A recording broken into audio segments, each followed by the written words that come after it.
Now it's my pleasure to introduce our distinguished keynote speaker,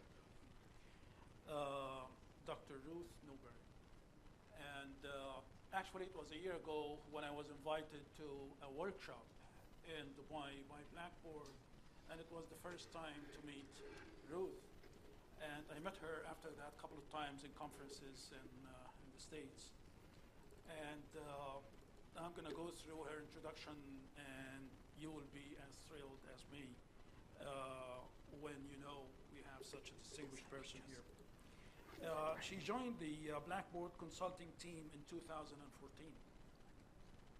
With more than 25 years of higher education professional experience in teaching using different modalities, blended and full online, faculty development, and educational technology, management and leadership, administration, and assessment of curriculum development.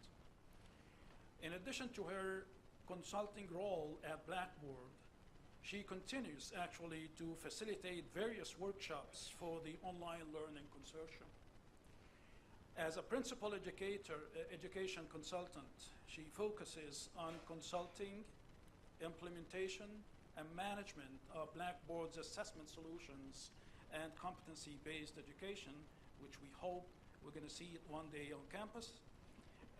With her doctorate in English, she facilitates workshops for Online Learning Consortium, is Quality Matters certified, and an EduCause leadership alumni. She presents at national and regional conferences and has 50+ assessment and accreditation agreements across North America, the Middle East, and Asia Pacific. She's based in Pittsburgh, Pennsylvania. Join me in welcoming Dr. Ruth Newberry. Thank you. Let me make sure that you can hear me. It's working. Thank you. Good. Well, thank you, Dr. Hassan. I'm really very thrilled to be here and to talk to all of you today, several times actually today during the symposium here. And I must say that what I have been hearing over yesterday and talking to faculty the day before the conference started is I am really excited about what you are doing here and anxious for the 12-minute video to be put up so I can put it on my LinkedIn account and share it with all of my North American colleagues so they can see the wonderful innovations that you are doing here. So I think in many ways you should all applaud yourselves for all the hard work and the wonderful things that you're doing here with your primary focus of students. What we're going to do today first, too, is I have two grandchildren. We started yesterday with Charles and his new ones, very, very little ones. Mine are 6. Claire is 6, and Nathaniel should be older than 5. He looks it, but he's not. And I always wonder, what is their educational experience going to be like now? Because while many of us in here did go through from beginning through our high school, through our university work, we did stay pretty much with the old-fashioned chalkboard, paper, pencil, you know? But now, within our lifetime, look at how quickly education has changed. So I just wonder, what is their educational experience going to be like? Which keeps me enthused and excited about all the things that people are doing and things like you are doing here with your blended learning initiative. So before we dive in, let me just tell you there are 3 workshops or 3 discussions and workshops on the schedule today. This is the first one, and it's going to be, we're going to kind of start at much more general level about institutional and program level assessment. Then we're going to dive into some strategies for blended learning success. And then we're going to dive in deeper to analytics and data and how we can use those for improvements for our own teaching experiences, but also for our students. Okay, think about a range.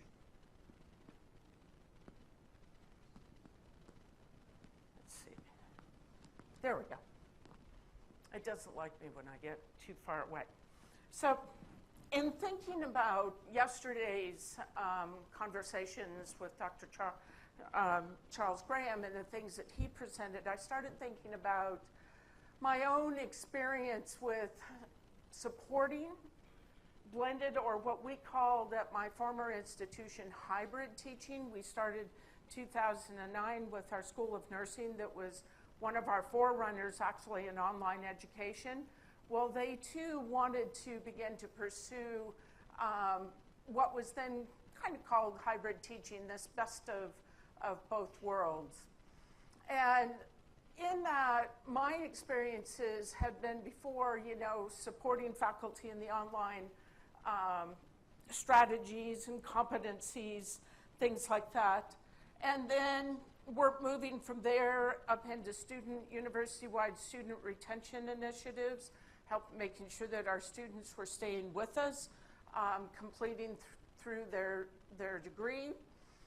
And in that initiative, one of the two key points that I really started conveying to the campus is this: we were forgetting the student in the process of teaching online. We were assuming, yes, they are digital natives, but they don't always really know how to navigate technology in the academic setting. And we needed not to forget them as we moved forward. When we started moving to this kind of blended and hybrid format, it was interesting the different reasons on campus. So for our administrators, and particularly with our School of Nursing, they were running out of classroom space. The health professions were just burgeoning with students, and we had no classrooms. So let's go to blended. Let's have some of the students be off campus on the day that we need others to be on campus, and we can facilitate that kind of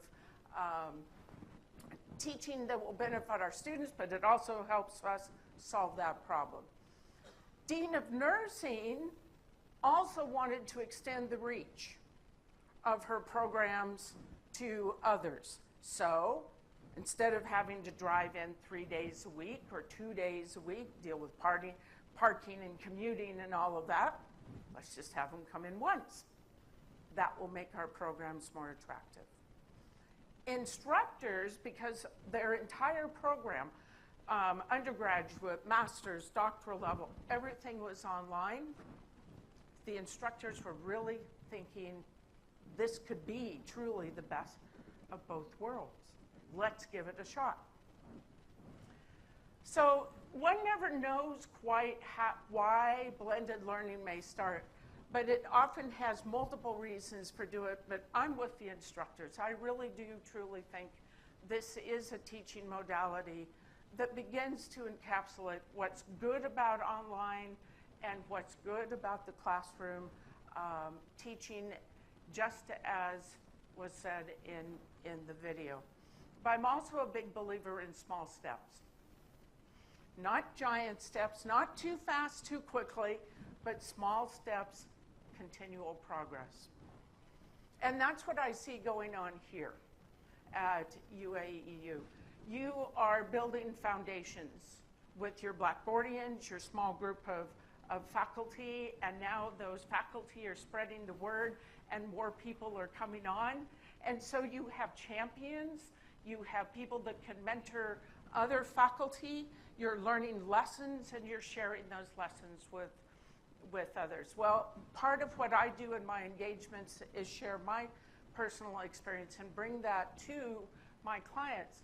I also, though, in terms of assessment, bring my keeping up with the research. And there's a handout that has been passed around that has all of these books and others on it. In the world of assessment and program and institutional assessment, these are some of the key works. I've given a little blurb by each of the books that kind of tells you their primary focus. I'll refer to some of the authors as I go through today's presentations. As Dr. Hassan had mentioned too, I now in my 4 years plus with Blackboard, I have worked with many clients and 4-year institutions, large and small, liberal arts and technical, as well as now international. And in fact, much of the innovation in assessment is starting here in the international arena, and these are just a few of the clients, and we hope to add many, many more. Also, though, work quite a lot with our community colleges and technical schools. They, I think, have the biggest challenges of all in the world of assessment. They often don't have prerequisites. They have students for very short periods of time. They have students that stop and then have to wait and then maybe come back 2 years, maybe even 4 years later. They're working with a diverse set of disciplines, both career, technical, and academic. But from them, I have learned tremendous things too, and often with them, it comes back to small steps. You know, find your niche and then grow out. So I hope that as we go through today's conversation, I can be able to share with you some of these experiences, but also I hope to learn as well some of what you have encountered in the world of assessment.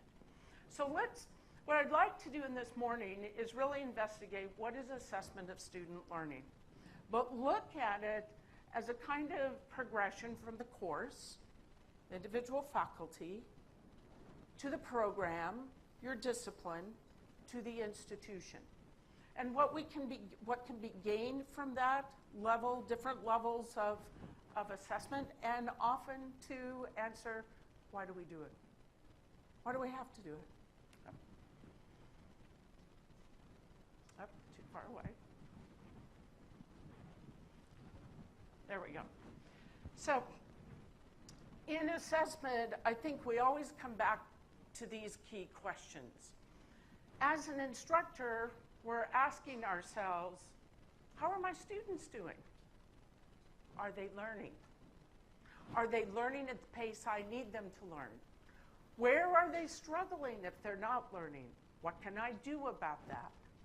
How might I change my approaches, my activities in my courses, the way that I have chosen to present the information, the design of my course? We're constantly asking ourselves that, I believe, as instructors. So when we are looking at a course, whether it's in Blackboard or a face-to-face course, we can think of it as that's in some ways, a container in which we have students and faculty, we have the materials, we have the content, we have, most importantly for assessment, we have their direct evidence of learning through the work that they're submitting. We have faculty as experts in the field evaluating how well the students are performing on these different activities at different levels and different stages in their progress to degree. And we're giving feedback to students to help them continue to grow and continue to learn so they can move on to the next course. At the course level, we have course learning objectives. And I bet everyone in this room could tell me what their course learning objectives are. Right? Could you do that? Yes, you could do that. You know why you're teaching. You know the specific knowledge, the skills, the abilities, the competencies that your students are to accomplish by the time they finish that course. I bet also you could tell me the best learning activity in your course, and it could be more than one, and it doesn't always have to be the final exam, in which your students have been given the opportunity to demonstrate how well they can meet those course learning objectives. Right?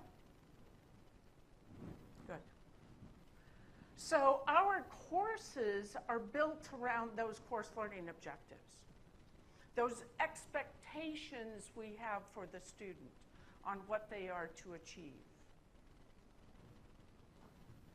And from yesterday's talk with Dr. Graham, in helping our students get to those objectives, and especially in the blended learning context, we follow a kind of design process of alignments. Our outcomes, what we expect the students to do, those course learning objectives. Those align to the particular assessments and the materials that we provide the students. And the different types of interactions that we may want to have students engage in, and the different types of learning assessment activities as well.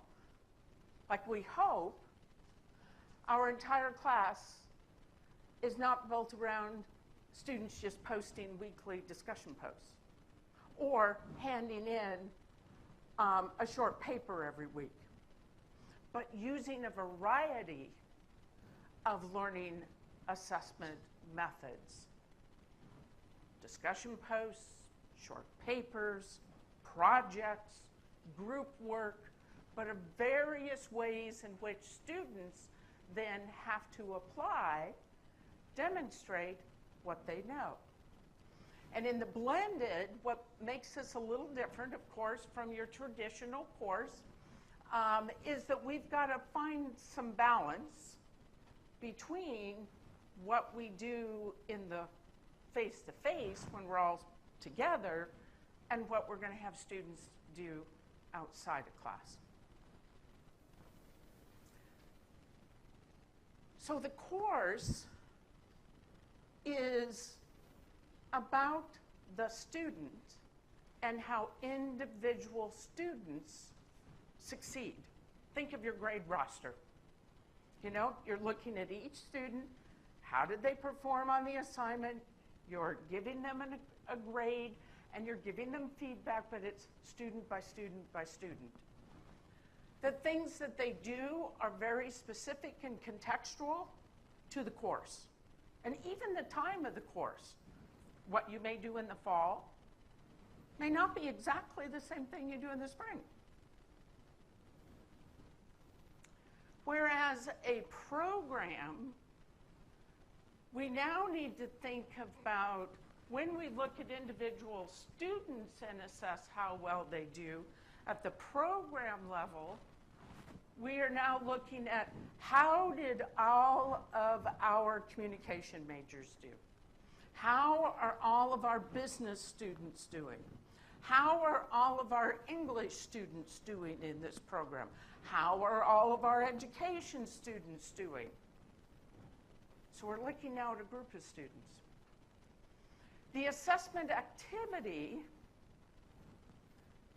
is not every assignment in the course that culminates in a grade, but where in a series of courses is the best assignment at the different levels in which students demonstrate what they know and can do and can apply.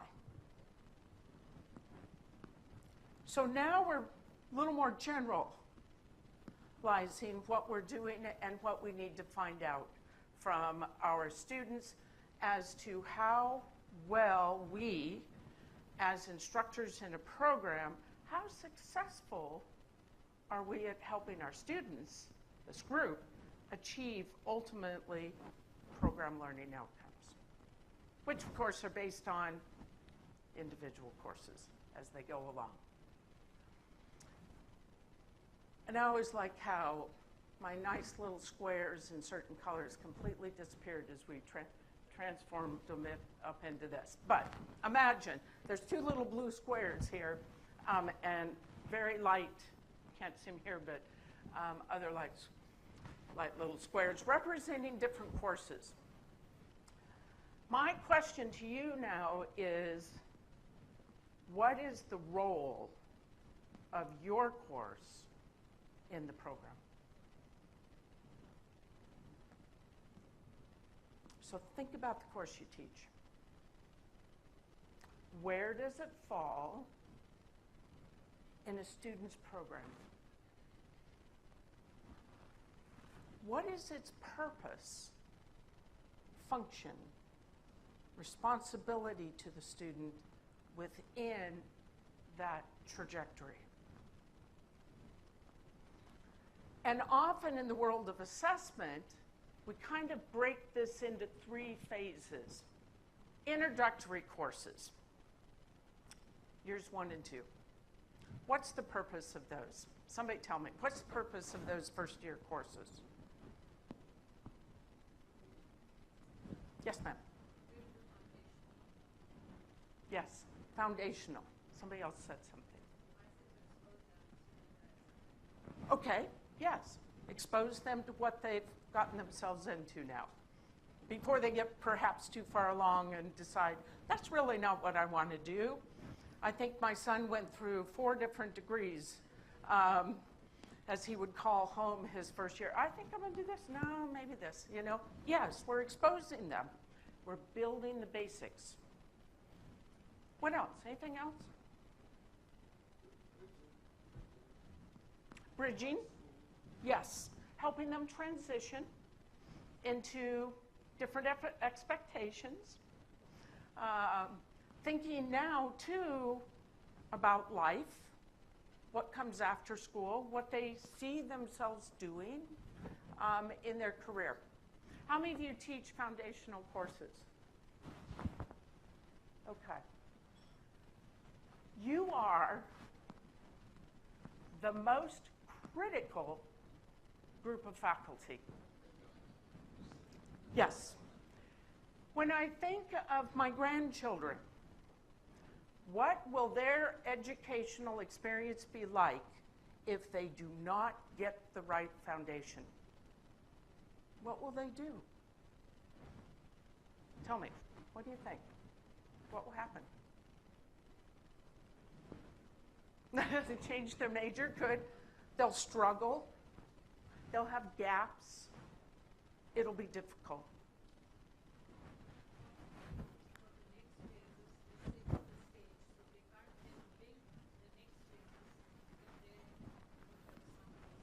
Right. You get them started with those basics. And if you do well, those students are now positioned to succeed. Now, there's this middle group of courses, typically, you know, end of the sophomore year, beginning of the junior, those courses in there. We typically call them reinforcement courses. What are they doing? If you teach in that middle group, what are you doing?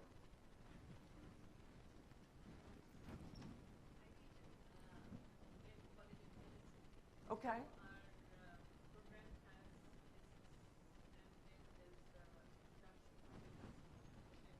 Mm-hmm.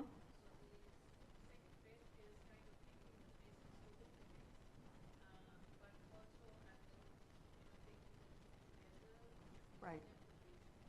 Mm-hmm.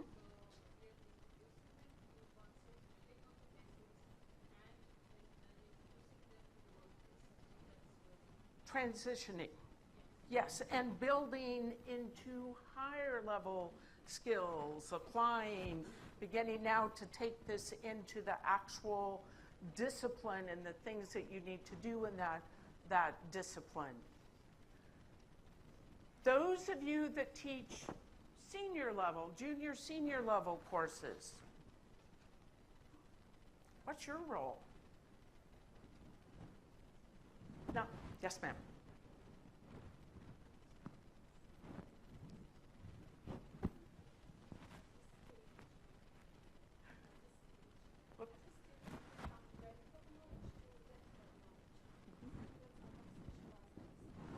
Yes.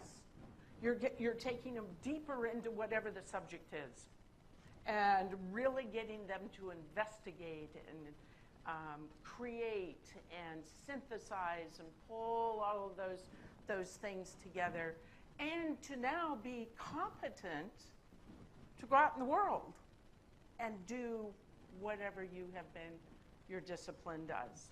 Yes. So mastery at the end of that. And then often there's electives, fun courses, special courses that are added into there that happen after we have the foundational piece. Now, can one course be responsible alone for the student's success or not success in the program? No. This is a collaborative effort. You all in a discipline must work together to be helpful to your students along the whole way of this. I think my thing, I'm rubbing to get static. So one of the big things that I want you to take away from this is that assessment at the course level is indeed about your course and what happens within your course. But when we start thinking about program level assessment, you're part of a team. And it's really important to understand how your course fits into this trajectory. And that you're teaching also at that level. That you're moving them forward in this. But it also is not the burden of one faculty member and one course if a student isn't successful. Program level assessment is a team and collaborative process. So when I go back now and think about those course learning objectives, what they have to accomplish within the course, can we take those now to program level objectives? So when you think about what you've done at the course level, how does that relate up to the program level? So often think too, course level objectives can be anywhere from 6 to some I've seen 24 different little objectives. Program objectives often are 15 or less. So they're much higher level. And now what we're saying at the program level is you need to complete all those required courses, all those expectations, all those academic experiences we are going to give you. And by the time you do that, you will have met, we hope, certain objectives. Okay? At graduation, at mastery. Think of it as course level, students will be able to clearly state the focus of their presentation. Any discipline, that could be that. Program outcome, let's say in engineering, students are going to be effective communicators in written, oral, and visual communication. Course is very, very specific. Program, much more general. Program crosses many courses, many levels. Course, objective specific to the course. So when we begin to talk about program level assessment and institutional level assessment, we are looking at what we expect by graduation.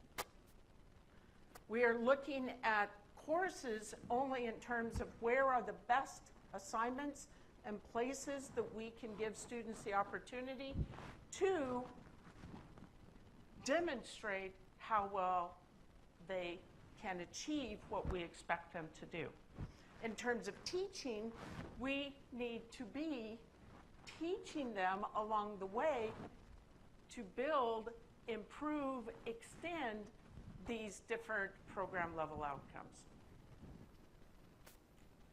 So the questions that we ask in assessment are basically the same. It's just a pronoun change there. How are our students learning? Where do they continue to struggle? Where do they do well?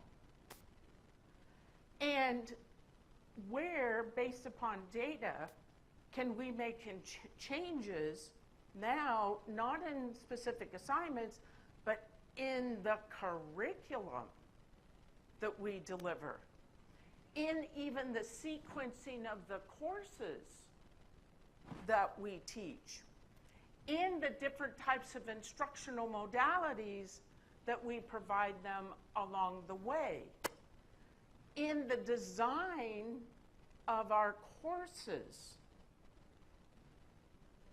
and especially even in the interventions and remediations we offer as a program and an institution. So we're thinking now much more globally, so that what we ask when we kind of go back to this is where and what do we assess for each PLO? And where is most likely the best place to assess? What would you say? If we want to know the extent to which our students have met our program outcomes, where's the best place to begin assessing? Senior level, mastery.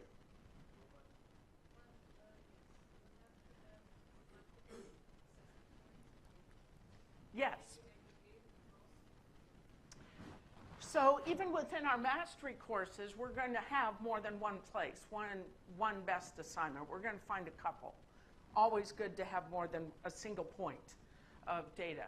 We also will look at this in terms of what we find. We will go backwards and determine, oh, they're not doing well on this. Well, where do we teach that skill? Which courses? How are our students doing there? Did something happen between this point and that point? But mastery is typically where we start program level assessment, and then let the data lead us back to making corrections, all those different types of corrections throughout the program. So program assessment is really this practice, and it's an imperfect practice. One of the things we have to remember as academics, this is not the perfect research experiment. We do not have any control groups. Our students change every cohort. It's not like we follow one group all the way. And what we're really looking at is how effective the design and the delivery of the program and its curriculum has been, using evidence-based data coming out of direct and authentic assessments, student work that students do in the course. And then make changes in the curriculum, our instructional methods, the support apparatus we have for students, and even the design and our approach to teaching. So program assessment, though, too, is just a piece of accreditation.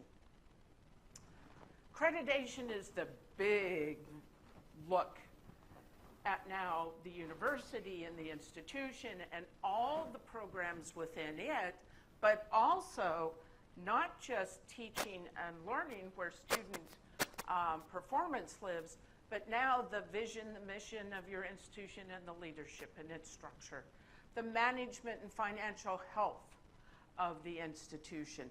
Who are your students? How are you retaining them? What are the services? What are the things that you provide them outside of the classroom? Who are your faculty? The quality of your faculty?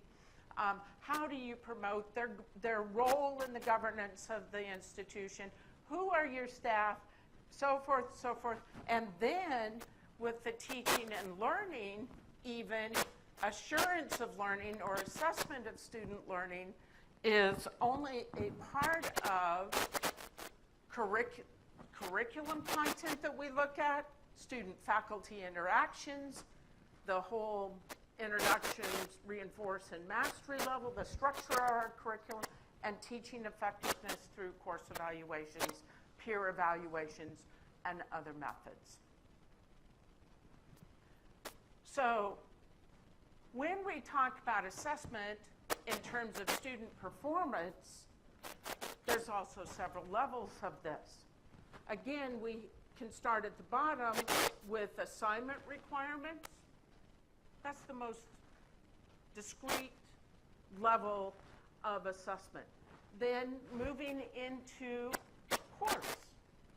Now within the overall course, how well are our students doing?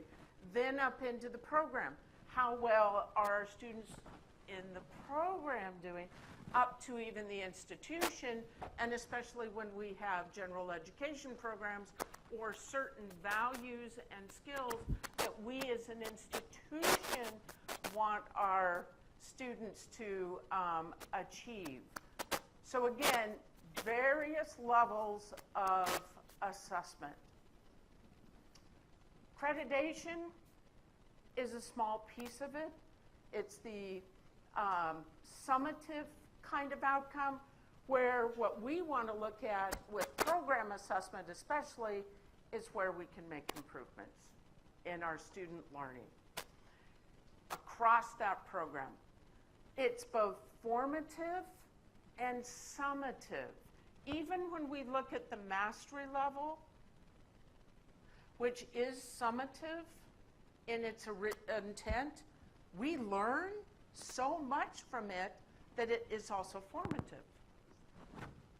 And often we forget this formative aspect. It's not just a summative, check the box and we're done. It's like, oh, we have the data. What do we do with it now? We have to use it and inform decisions for improvements.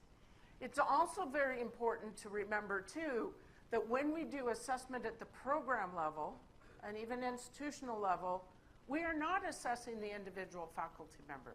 You have other methods for that. Peer review, course evaluations, scholarship, your annual reports, those things. We are not looking at individual courses either. We're looking at how those courses fit within the overall, and we are not looking at individual students. They get your grades. That's how we assess the students. So those items are not part of program assessment. Instead, curricular design and delivery.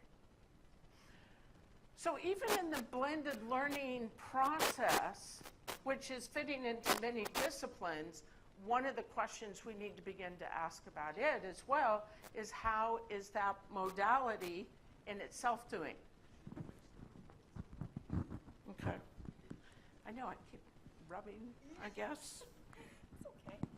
Too high? A little bit higher. Oh, Let's see if it works. okay. Let's do that. I'll change it. Okay. Maybe this one isn't right. 1 second, please. Technical difficulties.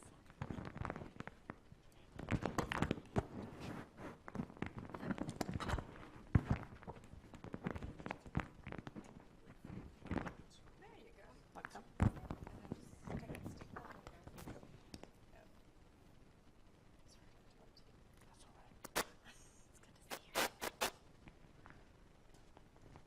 Better? Is it on?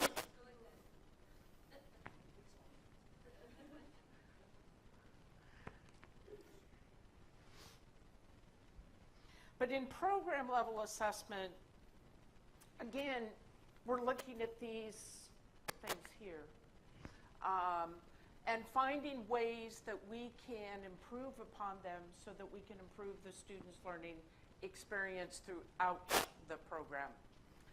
So when we think about, again, Who is responsible for student performance on program level learning outcomes? How do we define the instructor's responsibility?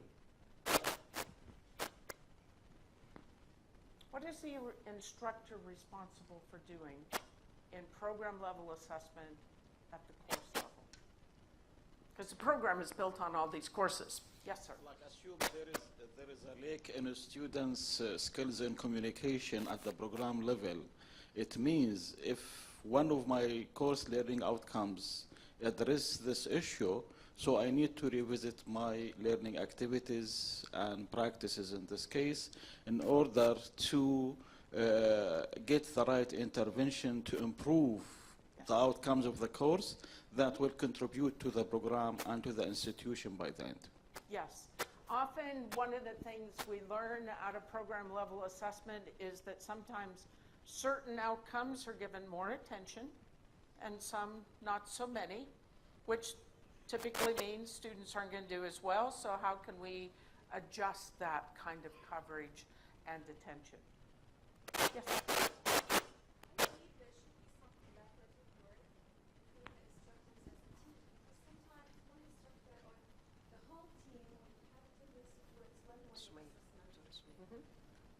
Rather than using a variety of assessment methods, let's think of field work.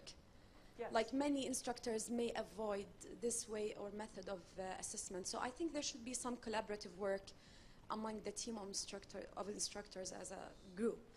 Because it is a collaborative effort. Yes. And that is actually one of the key outcomes of program assessment, is to get all the faculty in the room. And what are you discussing? Teaching and learning. That you probably haven't done much of in the past. And this is one of the challenges often with program level assessment, is that we as faculty have stayed in our course. And now we need to broaden that discussion. And that's where you and your colleagues need to be part of this process of assessment. What about students? How do they fit into this? Yes? They need to be accountable about their learnings. Okay.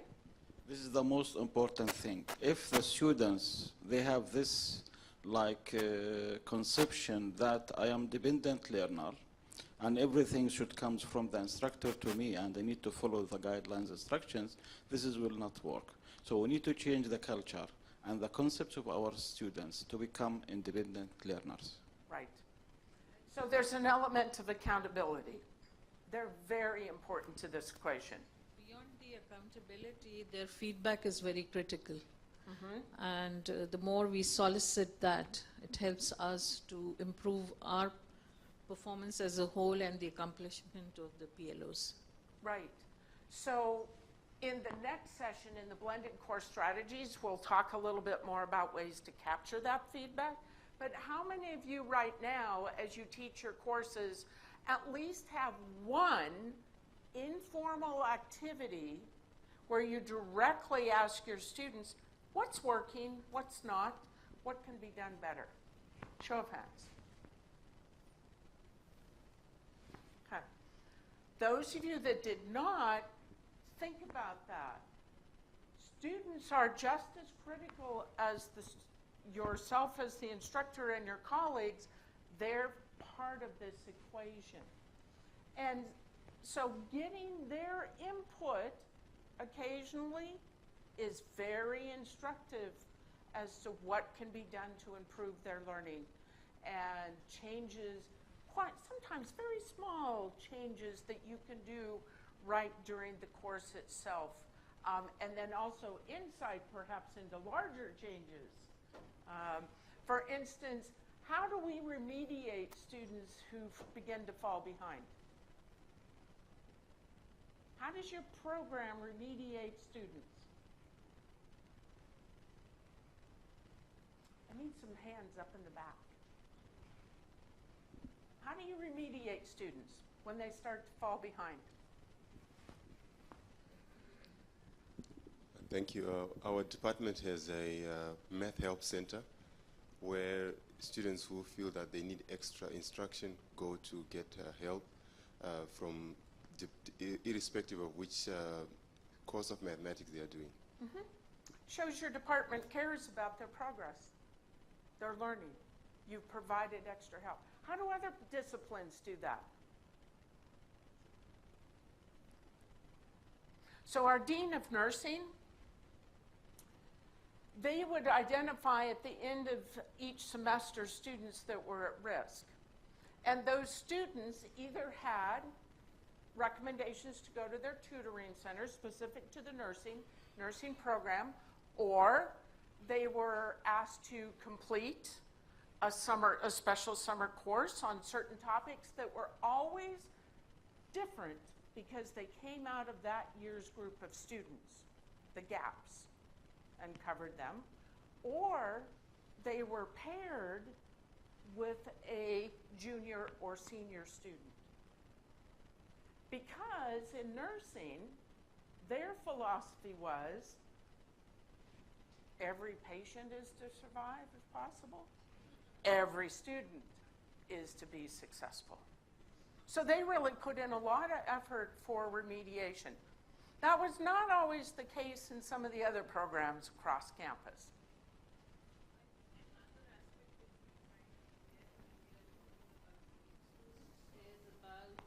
Their well-being, is about their mental health.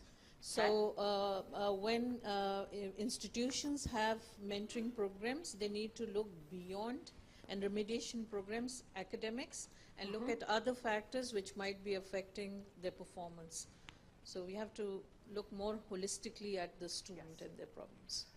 And that brings up often a question of what is the role of your advisors in the program? And what is the difference between academic support and just that, the mental or social and emotional support of the student? Does the university have anything in place? Did you ever hand up? Yeah. Good. I was just wondering, you have a lot of experience with different institutions, and it seems like performance is one important piece of developing the student, but there's also this dispositional piece, like helping your students develop the dispositions that are important in the discipline. In a medical discipline, they might be good bedside manner, care, for, I know in education, they care about dispositions a lot, but it feels like we don't know very well how to get at those. What have you seen in terms of that? So I have found actually the health professions are very focused on student success in a much holistic way. And I don't know if that's just part of their culture because of their relationship with patients or not. I do find also education departments, they are very concerned about the child and the success of the child. They translate that to the success of the student. I have not always seen that the case in the humanities, which should be, but often is not. We might have a writing center, but we may not have some other kind of study skills. And institutionally, in the States, there has been a lot more emphasis on academic success programs that any department can send students to, and the changing role of the advisor. The advisor is almost like the coach for the student as they go through their academic program, and they tend to stay with them from at least year 2 to the end. And that advisor knows that student really well and can help them over academic hurdles, other types of hurdles. But that's new. That's a transformation in the last 5 years.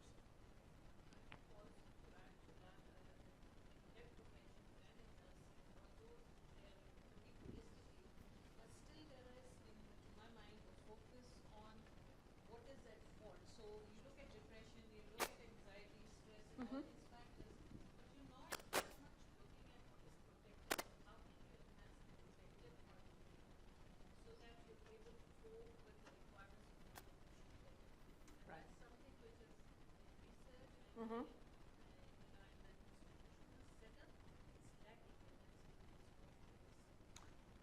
You're probably right. I would second that in my experience as well. And I think this is where student services, student affairs, advising is becoming much more integrated into the student's experience and helping bridge not just gaps that have been there before, but now helping academics as well see this as a more holistic learning experience for students.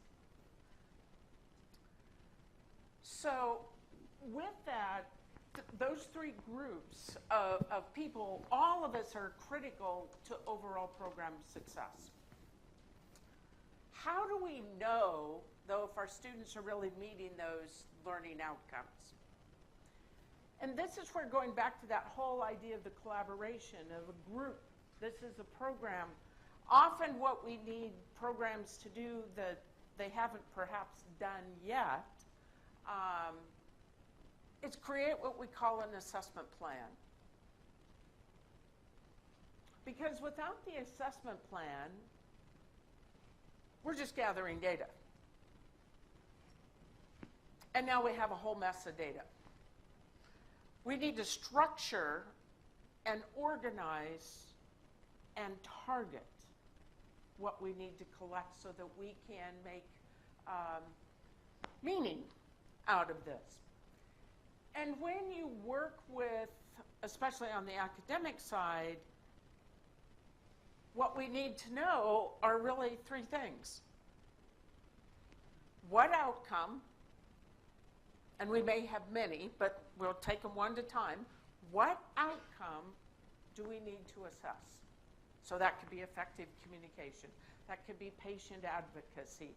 That could be operational managerial skills. It depends on your discipline, what you're expecting. Where, then, are we teaching that at that mastery level? Where are students encountering that at that mastery level? Where will assignments or projects or activities be at that mastery level that students are given the opportunity to really demonstrate what they know? So that's where then that next question, where is the best place?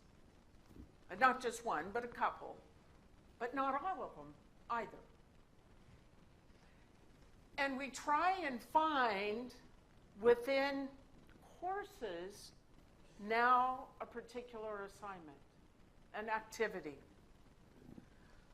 Then how do we measure it? Rubrics and exams are typically the tools used. So in a rubric, we can again have the outcome, patient advocacy. All students in the health professions will demonstrate patient advocacy. Now you can't answer this, okay? What does that mean? What are the skills within patient advocacy? What is the knowledge? What are the abilities, the competencies? That's a rubric. We have to break them out. Every program outcome has a rubric, even if we assess it through an exam. Because now, to be able to write the exam question, to connect to that skill or ability, we need to know what it is.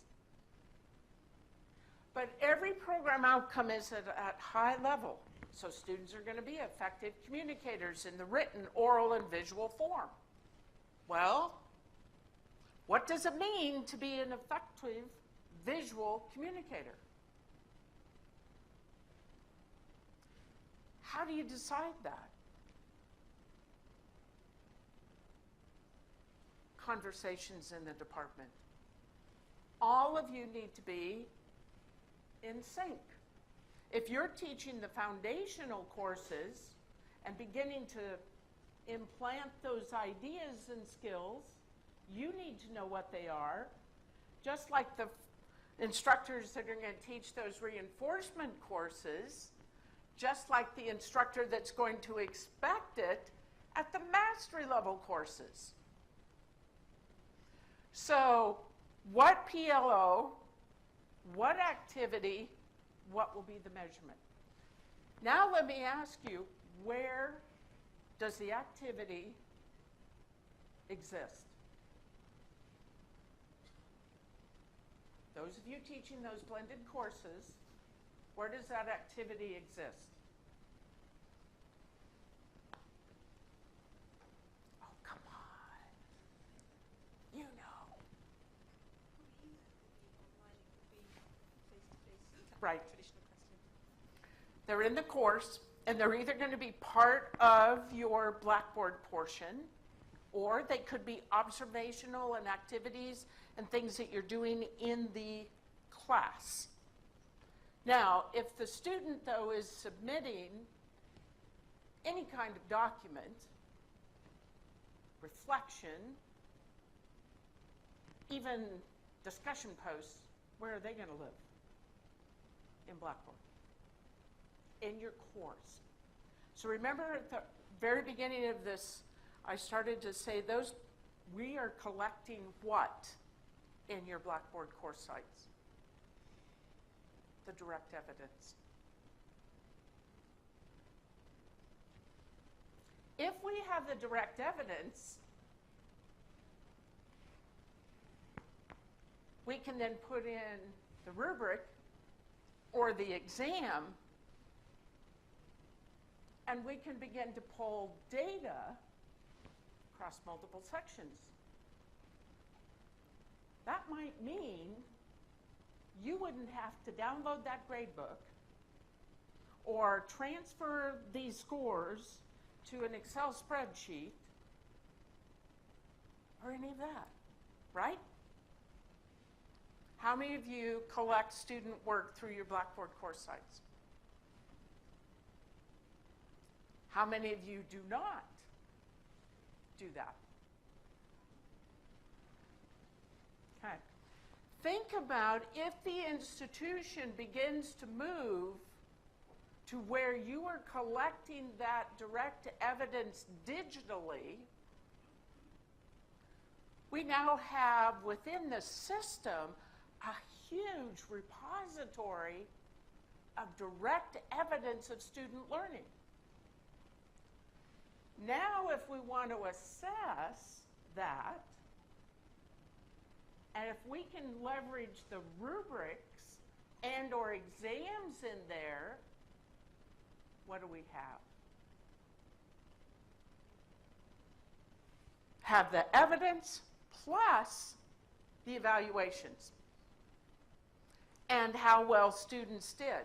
So every time an exam is offered, if it's also now kind of related to a targeted assessment activity, we could begin to pull data that would say, out of this class of 35, how many exceeded expectations? 10. How many met expectations? Maybe 15. How many were almost there, approaching? Maybe 12. How many did not meet at all? 5. We've now just gotten data very easily, very quickly, that gives us insight to how well our students are meeting program level learning outcomes. Yes, ma'am? Yeah, I have a question on how do you choose which, like, say, exam or like which exam or rubric or whatever that you're going to choose to assess that course? Is it, I mean, because it seems somewhat random. Wait. You said something you can't say. What are we assessing? Program. Sorry. Okay. So it's coming from the outcomes of the course. Well, in the program, remember, we're looking for the best places that have been designed, which are learning activities, which could be an exam or something else, that students can demonstrate how well they are meeting that program outcome. Yeah, but how do you choose that? That's what I'm trying to. Who would know best? I guess the instructors then. With plural, yes. Yeah. The instructors, the department, the conversations you need to have as a program. So you get, and again, we want multiple. You may have one kind of activity that assesses this skill, and your colleague may have another activity, but you're both assessing, just in a different way, that same skill. That is fine. If you're both teaching at that middle level, even better. Now we're going to get insight into how students are doing at that point in time. How many exceed, meet, almost, no clue, you know?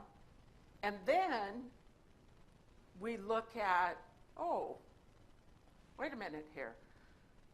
We have still students, no clue, not meeting this activity at a mid-level in their program.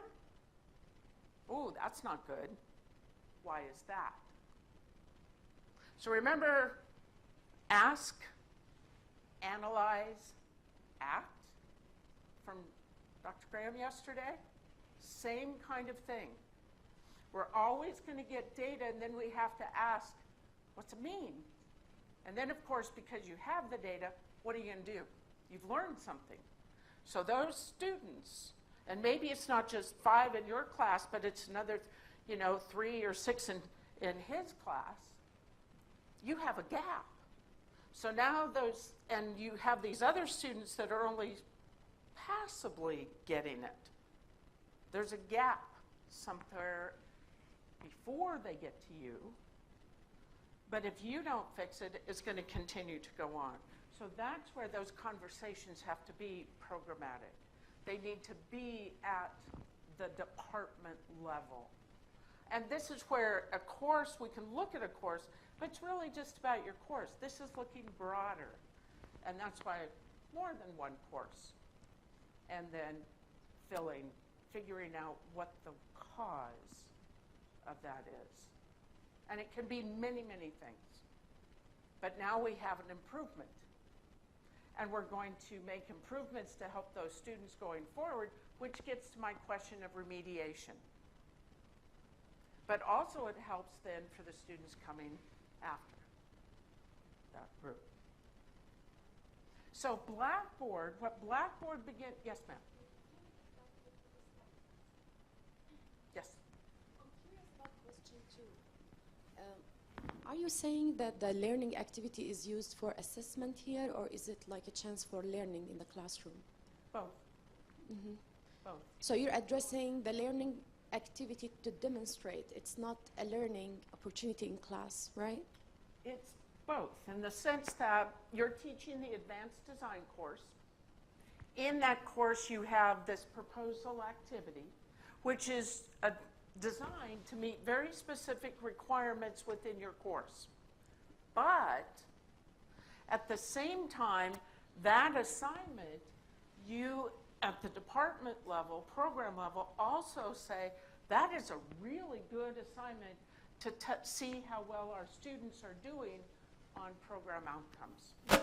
So often what happens at the course is feeding the program outcome, because the purpose of your course is to teach students and help them achieve those overall program outcomes. Remember that alignment again? While we align at the course level to course objectives, every one of those course objectives should align back up to a program objective too. So double duty. Yes, thank you. And often your assignment might meet 2 or 3 program level outcomes, not just one. And that's part of the beauty of assessment at the program level, is we can leverage and should leverage what you're doing. Yes. Yes, ma'am. Okay, we are used to the expression that we use assessment for learning. You Okay. are saying the opposite. We are using learning to assess at the end of the all phases. So the language of assessment is typically, we think of grading, that's scoring. And assessment is evaluating.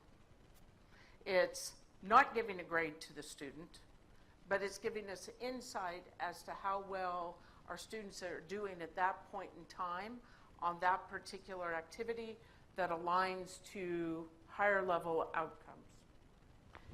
Same time, that very same assignment is being graded or scored and showing how well the student is doing in the course.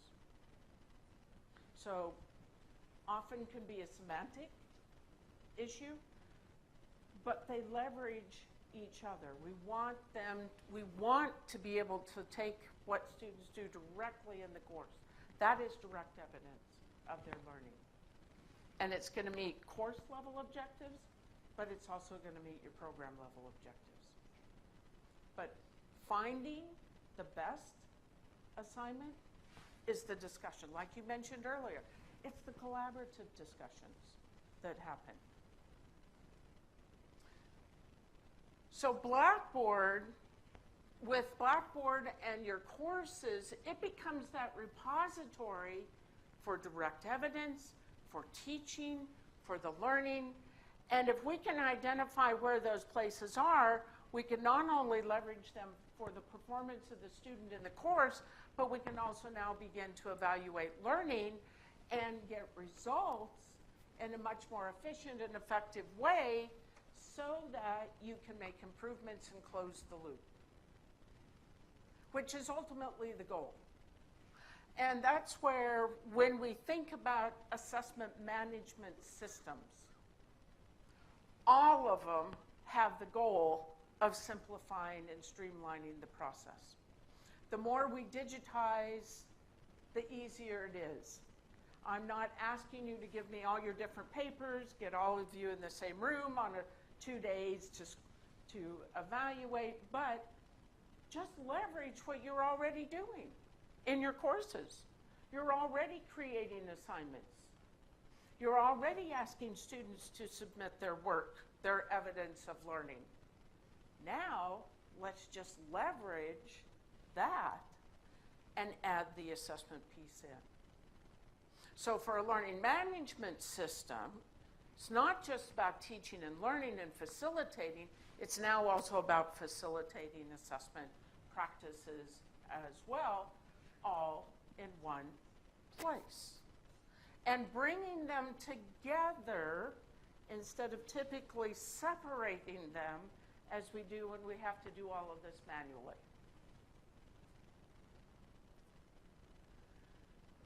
It's also a program's decision on the method and means of their assessment as well. And often this depends upon the discipline itself. So, how many programs do we have here? Yes. Let's say 100? Good guess. Okay. Some departments are just going to leverage the rubrics and the exams. That's going to be their sole source of assessment. One, that may be what their accreditor tells them to do. That may just be their preferred method. Others are going to rely on what we call the secondary or juried assessment. We're going to take samples of how students do. We're going to get that committee of department members. We're going to review that. And that's going to be our source of assessment. More often than not, it's a blend. You do a little of both. So the senior project, that's really a good time to have the committee approach. Sample of those artifacts you've collected over the year, over 2 years, and you have junior faculty and senior faculty together. You have faculty teaching the introductory, reinforce, and mastery courses as part of a review committee. Or again, you're going to leverage what faculty are doing by scoring rubrics, either leveraging a grading rubric or scoring an assessment rubric right within their course and giving exams. How do we begin to make all of this happen in Blackboard? It goes back to those learning outcomes. We have course level outcomes, program level outcomes. Some of you have accreditor standards, and then we have institutional. If we put those into the system, and you can begin to link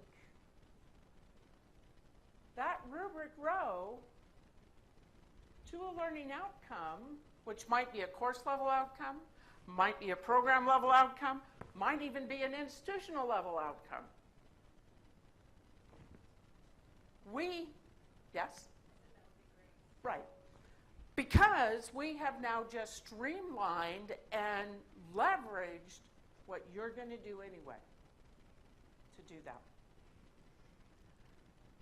So there's a goals area within Blackboard that typically we work with the assessment team on campus, which will be institutional, and then program specific to get your program learning outcomes in.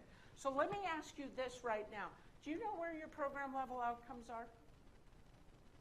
Where are yours? We are mapping the CLOs with the PLOs with the institution, even with the CAA and other levels of mapping for the outcomes. Mm-hmm. So that whole process starts to get mapped here, replicated here. And then when you do that mapping, what if you want to change it? How do you do that? Like if you now find that after some data that you need to make an adjustment in either a program outcome or a course level outcome, is there a process of approval? Is there? Yeah. Within the program and then within the institution? Mm-hmm. Because it's the easiest to do that. Okay, and then if we need to change something on program level, we have to go on a long process. Okay. But so there's an academic approval process. Excellent. So that means too that we can, over a period of time, get consistency of apples to apples measurements.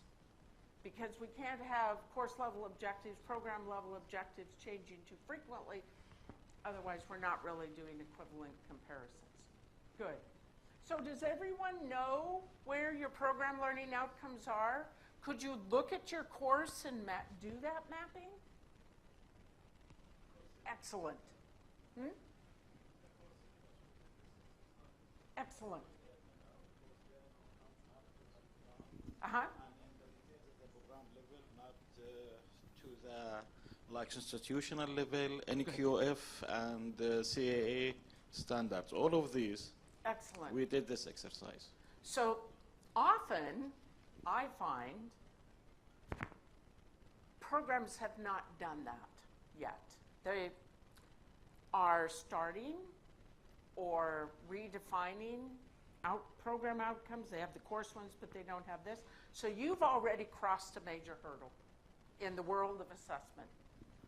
To have that mapping done is a huge, as some of you probably can attest, a huge task to begin with, but it now builds that alignments, and it really now starts putting your program into kind of an order as well, because now the next part is, and you may have, some of you have probably done this, where are the best assignments? Doing that. Okay, good. I think we've done the mapping at the meso and at the macro level. But the micro level is where we are still lacking. And Okay. some of it is done, but not all of it. And that's where at the College of Medicine we are working at, because we have to map to each of the sessions, each of the activities, because that's, if we are able to do that, that is kind of the alignment that we want to see. Right. You know, each activity mapped. So those are those curriculum maps, which then turn into assessment plans when we link the activity, the best activity, to assess. So while we may map everything, we don't have to assess everything. That's, again, overkill. So once we can take those maps, put them into here, now in your courses, we can align assignments and activities. We can align the test questions that you're building. We can align your rubric rows. And behind the scenes, you already have to build the rubric to grade the assignment. You already have to build the questions to give the exam. But now what you've done is said question number 3 goes to CLO 4 and PLO 5 and ISLO 6. As you score these, what's happening? We're collecting this data. Nobody has to start searching and asking individual faculty members to give me that, because it's in the system. So as students take the test, whoops.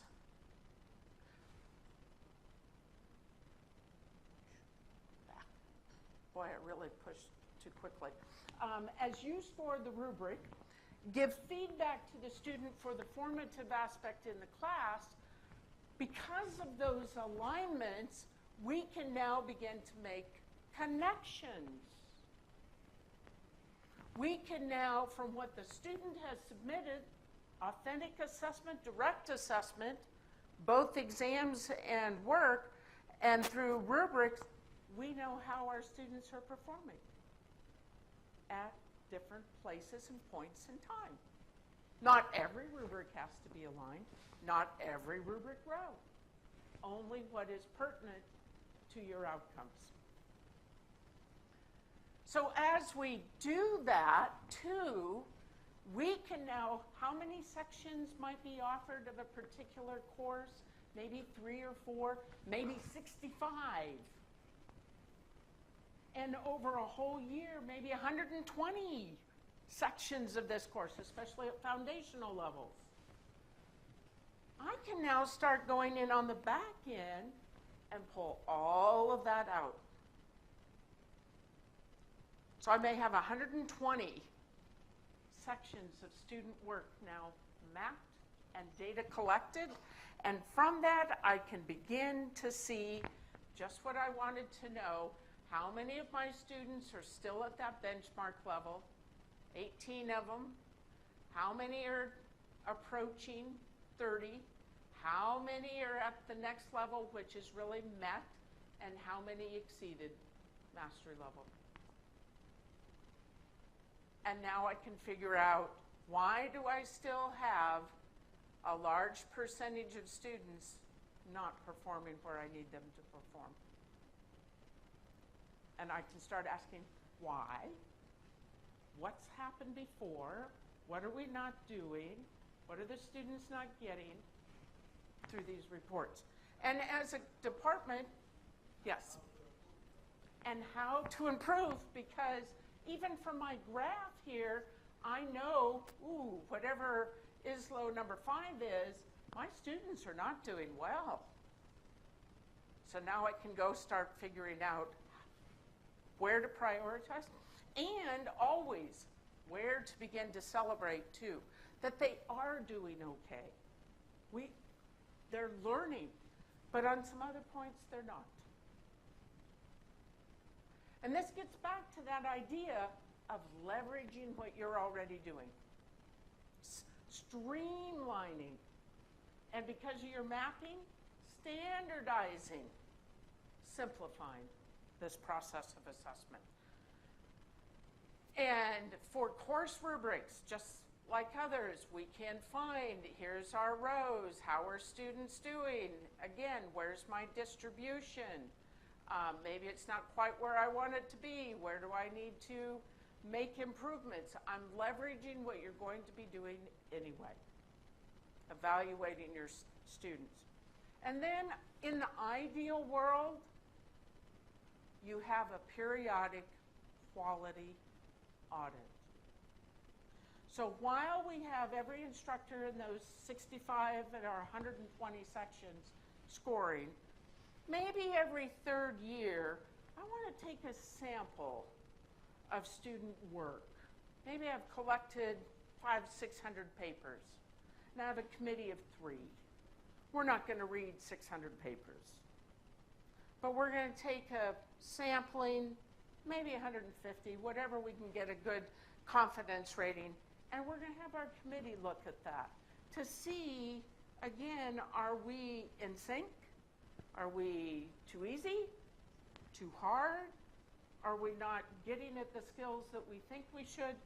And be able to take that data as well, again, by linking our goals to assignments, developing our assessment rubric, and using our committee to score online and produce results.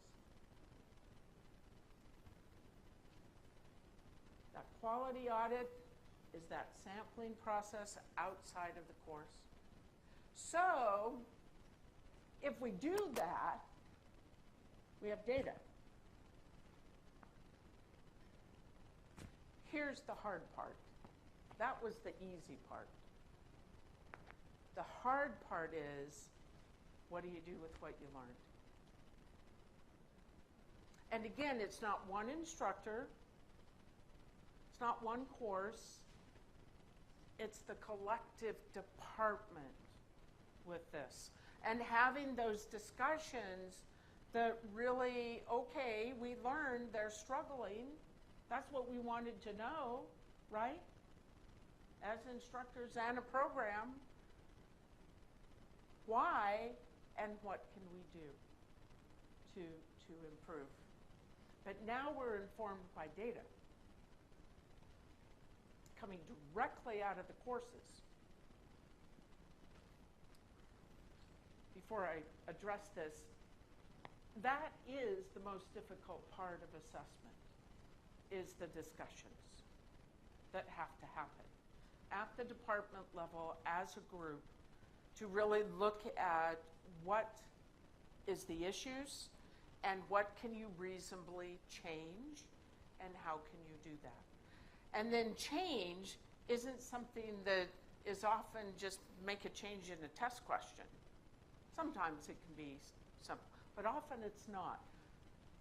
How much time do you need? What is involved in that change? And then letting that change take place and then reassessing again later with a new group of students. So when assessment at the program and institutional level, I have found across my 25 years in working at my previous institution with our 14 online programs and their assessment, with the accreditors for our law school, our education school, our health science programs, and those programs that did not have accreditors, as well as now with just reinforce with all my interactions with clients, that for program and institutional level assessment to work effectively, to actually get streamlined, and for programs to be able to have resources, funding, all those things that have to sometimes come along with the change, there are some key factors for success. Probably the most important is leadership and vision around assessment. Within the department, within perhaps the college or school, like at a dean, but also at the administrative level, and that they're all saying the same thing. Often they could be talking assessment, but have very different notions. Remember the reason for blended learning? The administration wanted to save classroom space. The dean of nursing wanted to extend her program, and the instructors were excited because they thought it was going to be a great way of teaching. Totally different. You have to be careful of that at this level too, otherwise cross purposes, things don't get done. It just begins to literally fall apart. So leadership and vision is critical. Governance and policies. You are now looking at data, tells you things about your students in a different way than what you see in the course. It also tells you things about the course, and it might even tell you things about the methodology of the delivery of that course. How is assessment data used? How is it not used on your campus? So governance, policies around that use of data. Also, student privacy issues with the data come into place as well. Just think of all the data breaches we have had. You know, we're working with a system. But more importantly is the use of the assessment data. What is its uses and how? Strategy and planning, small steps. These don't happen overnight. How do we scale this? Some programs are further along than other programs. Where do we start? Who starts? Just like with blended learning. It's not suddenly the whole campus is doing blended learning. We couldn't even come close to supporting that. So prioritizing readiness and support resources and even training. Then, how do we keep it tied to teaching and learning? The most important thing. It does come back to the course, to the individual instructor, to the instructor's engagement with students. So assessment is a direct output of that. We can't forget that. Faculty, you own this process in the sense you're the ones responsible for the teaching and learning. And that's where, too, so does the student and so does the institution. So appropriate support resources. So there needs to be a CEDL for assessment in a way. And it's not just the academic side of the house that's responsible, it's also the student affairs and other parts of the campus that are involved. If those are not kind of addressed, we have breaks, gaps, and that's where things kind of fall through or roadblocks become in place. So for us to be able to simplify, streamline, yes, it sounds very easy. Let's just put goals in. Let's just align assignments. Yes, we can do that, but we need the overall arching structure as well. But when we can do that and leverage what you're doing in your courses, so imagine, again, for a program to be successful in gathering this kind of data, their faculty need to be using the system. Is this something we currently have the ability to do? Is that on Blackboard? Because I feel like there's no place for me to put my CLOs, PLOs with my... So it exists. It is within what we would call your core learn environment. What is not there yet is the structure, the relationships of here's our institutional goals, here's this particular program set of goals, here's those course goals, here are those associations. So what you're maybe kind of doing now on paper to make that, we need to grab that, transfer it into Blackboard, then it would be there. Okay, so for this you. happens at an administrative level, or? Partly. Somebody has to do the mapping and approve those. But we goals. have those, let's say we have those finished, right? Then it's moving that structure into the goals area in Blackboard. And that would be, Can That's I have a comment Yes. here? And the time is over. I'm done. What I would like to say is the prerequisites to go through that homework is what we're discussing now with Ruth and Blackboard. The prerequisite is everybody must use Blackboard deep enough without rubrics, without utilizing all the assessment features within Blackboard. That exercise is not going to be successful, right? And regarding the feature in which you set your course goals within Blackboard, it's not going to be done by the instructor himself or herself.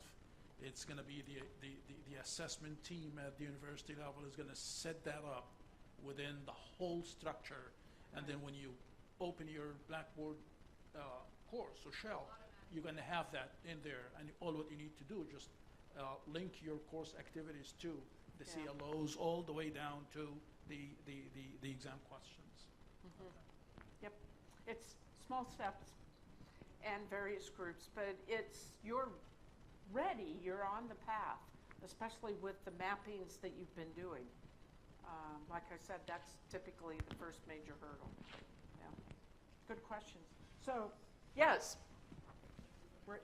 Thank you. Thank you.